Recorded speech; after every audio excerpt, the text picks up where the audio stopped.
کیونکہ میڈیا کو اشتہارات کی ہڈی مسلسل ڈالی جا رہی ہے تو میڈیا کی آواز ہی نہیں نکلتی کہ کیا ہو رہا ہے۔ عمران خان کے دنوں میں ایسے منہ میں مائک گھسیڑ دو اور پوچھو زندہ ہو کہ نہیں ہو، اور اب یہ کام کر رہا ہے ہمارا میڈیا۔ یہ ہمارے میڈیا کے کارنامے ہیں، بہرحال شرمناک ہے۔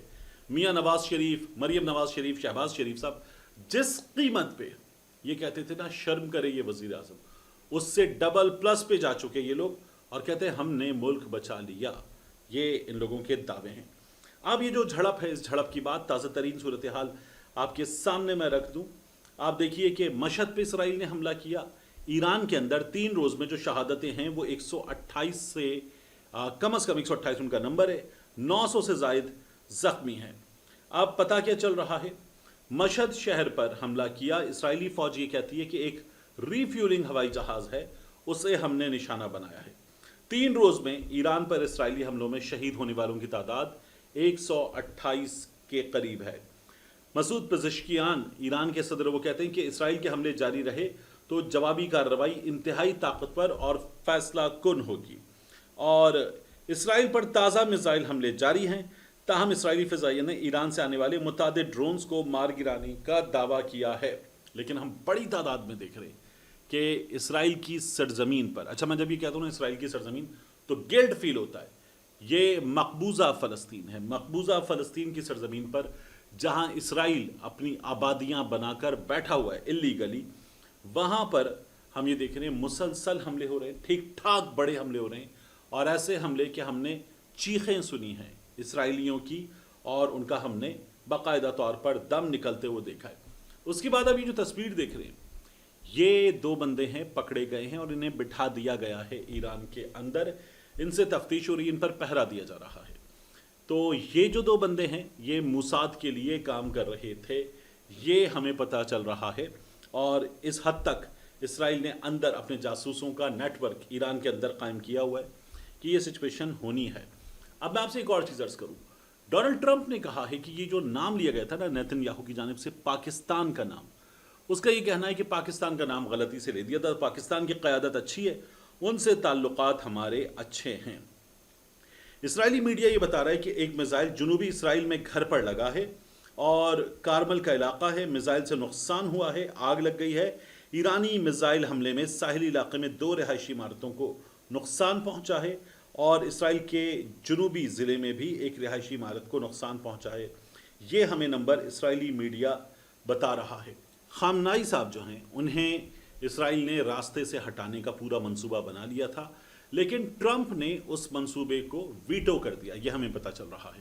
تو اس کا مطلب یہ ہے کہ آرمی چیف سے لے کر القدس تک اور خاتم الانبیاء مرکز سے لے کر میزائل ڈیپو تک ہر جگہ جو نشانہ بنائے گئے لوگ ہیں وہ امریکہ کو بتا کر نشانہ بنائے گئے لوگ ہیں، اور امریکہ نے اس کو ظاہر ہے کہ گرین سگنل دیا کہ یہ کر گزرو، اور اسرائیل کر گزرا ہے۔ اب اسرائیلی میڈیا یہ بتا رہا ہے کہ مقبوضہ بیت المقدس ڈسٹرکٹ اور شمالی ضلع میں میزائلوں کے ٹکڑے گرے ہیں، کئی مقامات پر ان سے بھی آگ لگ گئی ہے۔ جب وہ میزائل فضا میں ہٹ کیا جاتا ہے ایئر ڈیفنس سسٹم کے ذریعے تو اس میزائل کے ٹکڑے، اس کی بیٹری، اس کے مختلف پارٹس وہ بھی گھروں پر اور عمارتوں پر گرتے ہیں، ان سے بھی ٹھیک ٹھاک نقصان ہوا ہے۔ اب میں آپ کو یہ بتاؤں کہ ایران کی جانب سے وہ ایک اور حملہ ایکسپیکٹ کر رہے ہیں، تو مسلسل حملے ہو رہے ہیں۔ اسرائیل مسلسل ایران پر بمباری کر رہا ہے، میزائلز مار رہا ہے، اور یہی کام ایران کی جانب سے اب اسرائیل کے خلاف کیا جا رہا ہے۔ اس وقت اسرائیل میں ایمرجنسی سروس آن کر دی گئی ہے، ایکٹیویٹ کر دی گئی ہے۔ حائفہ میں ایرانی میزائل حملہ جو ہوا ہے اس سے 4 افراد کے زخمی ہونے کی اطلاعات آ رہی ہیں، اور ٹرمپ یہ کہہ رہے ہیں کہ مجھے یقین ہے کہ میں جلد ایک پیس ڈیل ان دونوں ملکوں کے درمیان وہ سیٹل کروا دوں گا، پیس ڈیل کروا دیں گے، جس طرح ہم نے انڈیا اور پاکستان کے درمیان پیس ڈیل کروائی تھی۔ اب میں آپ سے عرض کروں کہ اس وقت ہمارے سامنے سچویشن یہ ہے کہ نیتن یاہو نے یہ بتایا کہ مزید بڑے نام جو اسرائیل میں نشانہ بنائے گئے ہیں وہ انٹیلیجنس چیف اور ڈیپٹی، ان دونوں کو قتل کرنے کا دعویٰ کیا گیا ہے، اور یہ بھی کہا جا رہا ہے کہ ایرانی کالعدم جماعت نیتن یاہو کے نرغے میں نہیں آئی، اس کے جھانسے میں نہیں آئی۔ دونوں جانب ہم نے ایک کام دیکھا، ایک اسرائیل کی جانب سے ایران کے شہریوں سے کہا گیا کہ اپنی جان بچائیں، نکلیں اور اپنی اس حکومت کے خلاف کھڑے ہو جائیں. اور بالکل اسی انداز میں پھر ہیبریو زبان میں یہ ایران نے کیا کہ اسرائیل کی سرزمین پر یہ پیغامات پھیلائے کہ اپنی حکومت سے جان چھڑائیں، کیونکہ آپ کی حکومت جو ہے وہ جنگی جنون میں مبتلا ایک حکومت ہے جو کسی بھی چیز کی پرواہ نہیں کرتی. اب ان حالات میں سچویشن کہاں، میں باہر نکلا، کچھ لوگوں سے گزشتہ روز میں ویڈیو نہیں کر سکا تھا، انٹریکٹ کیا، وہ سب کے سب دو باتیں پوچھتے ہیں. اب ایک وہ یہ پوچھتے ہیں یہ جنگ کب ختم ہوگی اور کس طرح سے ختم ہوگی. دوسرا وہ پوچھتے ہیں عمران خان صاحب کب رہا ہوں گے.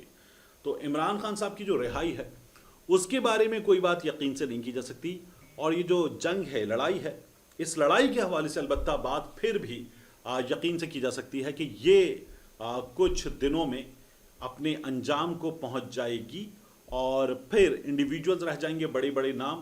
ان کے سلسلے میں جو ایران ہے وہ یہ ڈیمانڈ کرتا ہے کہ ہمیں پھر اب آپ جو ہے وہ اس طرح سے لوگوں کو نشانہ بناتے پر مجبور دیکھیں گے، اور پھر آپ کچھ بولنے کے قابل نہیں ہوں گے. ملتے ہیں انشاءاللہ آپ سے اگلی ویڈیو میں.